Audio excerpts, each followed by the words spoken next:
ብዙ ወንዶች የሆነ ጊዜ ላይ ራሳቸውን መጠየቅ ይጀምራሉ። ምን እንደሆነ አላውቅም፣ ለምን እንደዚህ አይነት ሴቶችን እንደምስብ አላውቅም ብለው ግራ ይጋባሉ። መጀመሪያ ላይ አጋጣሚ ሊመስልህ ይችላል፣ ወይ መጥፎ እድል፣ ወይ ደግሞ የጊዜ አለመገጣጠም፣ አንዳንዴም የተሳሳተ ሰው ስላገኘ ይመስላል።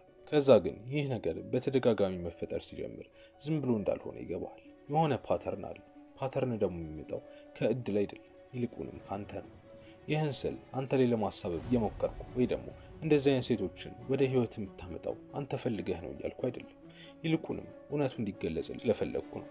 እናም ወደ ህይወት የምትስባቸው ደግሞ አምጥተህ የምታቆያቸው ሴቶች ያንተ የውስጥህ ነጸብራቅ ናቸው። ልክ እንደ መስታወት አድርገህ አስባቸው። የስታንዳርድህ፣ የባህሪህ፣ የስሜትህ፣ የድንበርህ መስታወት ናቸው። እናም የማይሆኑ አይነት ሴቶችን በተደጋጋሚ ወደ ህይወትህ እየሳብክ ከሆነ አንድን ከባድ ጥያቄ ሊጠይቅ ግድ ይሆንብሃል። ለምንድን ነው አንተ መምረጣቸውን አንተም እነሱን መምረጥህን የምትቀጥሉ? እንዴትስ ነው ይህንን ፓተርን ሰብረህ ትክክለኛዋን ሴት ወደ ህይወትህ ስበህ ማምጣት የምትችል? ታዲያ ይህንን ከማየታችን በፊት ግን የሴቶች ድክመቶች የሚለው መጽሐፍን ካላነበብ አሁን ነው ቴሌግራም ላይ ከታች ባለው ሊንክ ማግኘት ትችላለህ። እንደምትጠቀምበት እርግጠኛ ነኝ። እናም ወደ ዋናው ሀሳባችን ስንመለስ አንድ ልታውቅ የሚገባው ነገር ቢኖር አንተ እየተሳብክ ያለኸው የለመድከው ነገር ላይ እንጂ ጤነኛ የሆነው ነገር ላይ አይደለም። ይህም መረዳት ነው ትልቁ ነገር። አብዛኛው ስበት በአእምሮ ላይ ሳይሆን በስሜት ላይ ነው ያለው። ስሜትህ ደግሞ ባለፈው ህይወትህ ነው ሼፕ የሚደረግ። በፊት በነበረ ህይወት ላይ የተረጋጋ ነገር ካልነበረ፣ ሁሌም ግራ መጋባት፣ ሁሌም መጣላት ከነበረ ልክ የተረጋጋች ሴት ስታገኝ ነገሩ ደባሪ ይሆንብሃል።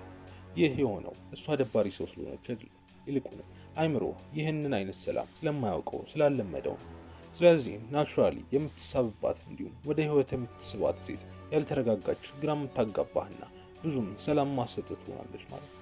ምክንያቱም የለመድከው ነገር ደግሞ ስበት ይመስልሃል፣ ለአንተ ጥሩ ባይሆንም እንኳን ማለት ነው። ያውም አንድ የሚባል አባባል አለ፣ ከማታውቀው መልአክ የምታውቀው ሰይጣን ይሻላል። ይህን ያህል ነው የሰው ልጅ የለመደውና የሚያውቀውን ነገር የሚፈልገው። ነገር ግን ይህንን መስበር መቻል አለብን።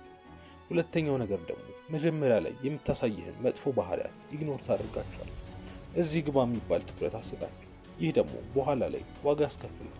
ብዙ ወንዶች ከእንደዚህ አይነት ሴት ጋር ፍቅር ውስጥ የሚገቡት ተታለው አይደለም፣ ይልቁንም እያወቁ የምታሳያቸውን መጥፎ ምልክቶች እያዩ ባላየ እያለፉ። እናም መጀመሪያ ላይ እንኳን ምንም ጥረት አታሳይ፣ በቀልድ ቀላቅላ ንቀትን ታሳያል።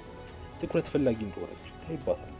ነገር ግን ለራስህ ምንም የሚካበድ ነገር እንዳልሆነ፣ እንደምትቀየር ወይ በኋላ አንድን ማድረግ እንደምትችል ትነግረዋል። እናም ልክ ነገሩን ሲሪየስ መውሰድ በጀመርክበት ቅጽበት ኦልሬዲ ፍቅር ውስጥ ነህ። ኦልሬዲ ብዙ ኢንቨስት አድርገህባታል። ስለዚህ መቆየት ከሚገባህ ጊዜ በላይ አብረሃት ትቆያለህ። ይህ ፓተርን ደግሞ ይደጋገማል ማለት ነው። ወደ ሶስተኛው ስናልፍ ደግሞ እየመረጥክ ያለው በስበት ብቻ እንጂ በመጣጣም አይደለም። አካላዊ ስበት መኖሩ ጥሩ ሆኖ ሳለ በቂ ግን አይደለም። አንድን ሴት የምትመርጠው አሪፍ መልክ ስላላት ወይ ትኩረት ስለምትሰጥህ ወይ ደስ ስለምትልህ ብቻ ከሆነ በቂ አይደለም። ዋናውን ነገር ረስተህ፣ ይህም ታከብረሃለች ወይ? እሷ ዋጋ የምትሰጣቸው ነገሮች ካንተ ጋር ማች ያደርጋሉ ወይ? ለምሳሌ ለአንተ ቤተሰብ መመስረት ዋጋ ያለው ነገር ሊሆን ይችላል፣ ለእሷ ደግሞ ላይሆን ይችላል። ያ ብቻ ሳይሆን ወጥነት አላት ወይ? የተረጋጋች ናት ወይ? የሚሉት ዋና ዋና ነገሮች ናቸው። አንተ ግን እየመረጥክ ያለው ከረጅም ጊዜ እውነታ ይልቅ የአጭር ጊዜ ስሜት ነው። ይህንን ስታደርግ ደግሞ ኦልሞስት ሁሌ በሚባል ሁኔታ የማትሆንን ሴት ነው የምትመርጠው። አራተኛው ደግሞ ገና በጊዜ እሷ ላይ ትኩረት ማድረግህ። ይህ ከሁሉም ጋር ይገናኛል። ልክ አንድ የምትወዳትን ሴት ስታገኝ ሙሉ ለሙሉ እሷ ላይ ፎከስ ታደርጋለህ። ቶሎ ብለህ ቅድሚያ ትሰጣታለህ፣ ትኩረት ትሰጣታለህ፣ ከእሷ ጋር ትጣበቃለህ። እናም ወደፊታችሁን ራሱ ሳይቀር በምናብህ ማሰብ ትጀምራለህ። ይህ ሁሉ እኮ ገና በተገናኛችሁበት ሰሞን። ከዛስ ምን ይፈጠራል ካልከኝ፣ ልክ ሙሉ ለሙሉ ሳታውቃት እንደዛ ከተጣበቅክ በኋላ የማይሆን ባህሪያትን ማሳየት ሲጀመር ኢግኖር ታደርጋቸዋለህ። ምክንያቱም ኦልሬዲ ኢሞሽናሊ አብረሃት ነው። ኦልሬዲ ከእሷ ውጪ ማሰብ አቁመዋል። ይህ ደግሞ ከእሷ ጋር በማይሆን ሁኔታ ሳይቀር ስታክ አድርገህ እንድትቀር ያደርግሃል። እሺ ወደ አምስተኛው ስናልፍ ደግሞ አንዱ ይህንን ችግር የሚያመጣበት ነገር ቢኖር ድንበር ከሌለህ ነው። ያኔ ነው ይህ ሳይክል ቋሚ የሚሆነው።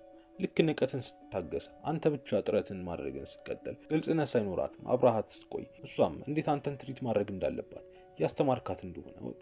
የማትሆን ሴት ከሆነች ደግሞ ይህንን ትጠቀምበታለች። ምክንያቱም እነዚህ ሴቶች እየፈለጉ ያሉት ባላንስን አይደለም፣ ይልቁንም ትንሽ ሰጣ አንተ ብዙ እንድትሰጣትና እንደዛ እንድትቀጥሉ። እናም ድንበር የማይኖርህ ከሆነ ያንን ሰው መሆንህ ያንን የሚናቅ ወንድ፣ የሚሰጥ ነገር ግን የማይገባውን የሚቀበል ወንድ ትሆናለህ። ስድስተኛው ነገር ደግሞ እሷን ለማስተካከል ወይ ለማሸነፍ እየሞከርክ ከሆነ ነው። ይህ ከስህበትም ይጠልቃል። አንዳንድ ወንዶች ሙሉ ለሙሉ ከማትመርጣቸው ኢሞሽናሊ ከማትገኝና ለማግኘት ከባድ ከሆነች ሴት ሱስ ይይዛቸዋል። ምክንያቱም የሆነ አይነት ቻሌንጅ አለ። ይህችን በቀላሉ የማትገኝ ሴት ማግኘት ከቻልኩ በቃ ብለው ያስባል።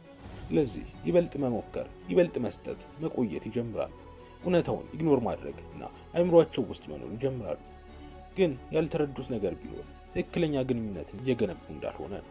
ዝም ብለው ብቻ የሆነ ራሳቸውን ኢጓቸውን የሚሞላ ነገር እየፈለጉ፣ ይህ ደግሞ ጤነኛ ባልሆነ ሪሌሽንሺፕ ውስጥ እንዲቆዩ አድርጋቸዋል።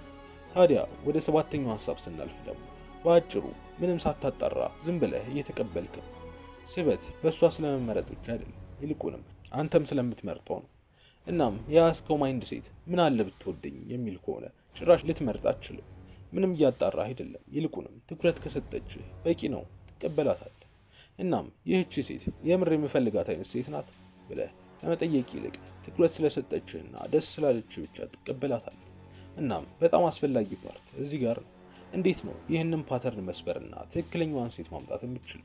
ለዚህ መጀመሪያ ማድረግ ያለብህ ነገር ምን አይነት ሴቶችን እየሳብክ እንደሆነ ማወቅ ነው። ፓተርናቸውን መረዳት፣ የሚያመሳስላቸውን ነገሮች ለይተህ ማወቅ ነው። ከዛ ደግሞ ኢንቨስትመንትህን መቀነስ። ገና ከመጀመሪያው ብዙ ነገር አትስጥ። ሰዎች ራሳቸውን በጊዜ ሂደት እንዲገልጹ አድርግ። ሶስተኛ ደግሞ ስታንዳርድ ይኑር። ይህ ደግሞ በአእምሮህ ብቻ ሳይሆን የምርም በአክሽን አሳይ። አንዲት ሴት ወጥነት ከሌላት የማትጨበጥ ከሆነች አታሳድድ። ይልቁንም ወደ ኋላ አንድ እርምጃ ትሄዳለህ።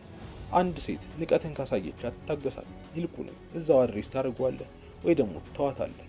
አራተኛ ደግሞ ከስበት ወደ መጣጣም ማለፍ አለብህ። ስበት ያስገባሃል፣ መጣጣም ደግሞ ያቆያል። አምስተኛ ቶሎ ትተሃት ለመሄድ አትፍራ።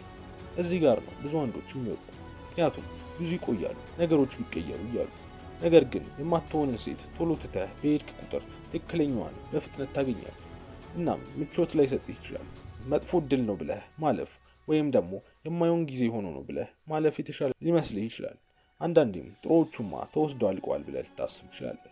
ነገር ግን ይህን ማለት ትተህ ለነገሩ ኃላፊነት ስትወስድ ያኔ ነው ነገሮች መቀየር የሚጀምሩት። ምክንያቱም ምርጫዎች ውጤቶችን የሚፈጥሩ ከሆነ ምርጫዎችን በመቀየር የምታገኘውን ውጤት መቀየር ትችላለህ። ይህ ደግሞ ሊያስደስት ይገባል። ይህ ማለት ስታክ አድርገህ አልቀረህም። ሁሌም ከማትሆን ሴት ጋር መሆን አይጠበቅብህም ማለት ነው። ለምትቀበለው፣ ለምትታገሰው፣ ኢንቨስት ለምታደርግለት ነገር እንዲሁም ጥለኸው ለምትሄደው ነገር ሙሉ ቁጥጥር አንተ ላይ ነው ያለው።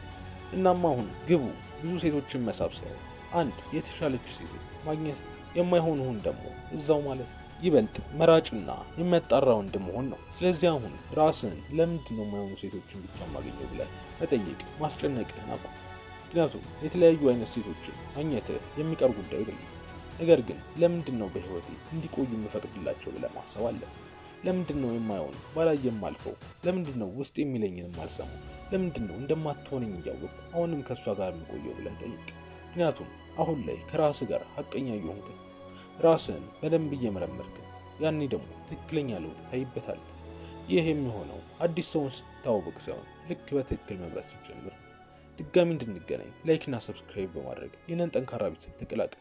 እንዲሁም ከታች ባለው ሊንክ ቴሌግራም ቻናሌን ተቀላቀል። መጽሐፌ ማግኘት ይችላል። ሰላም።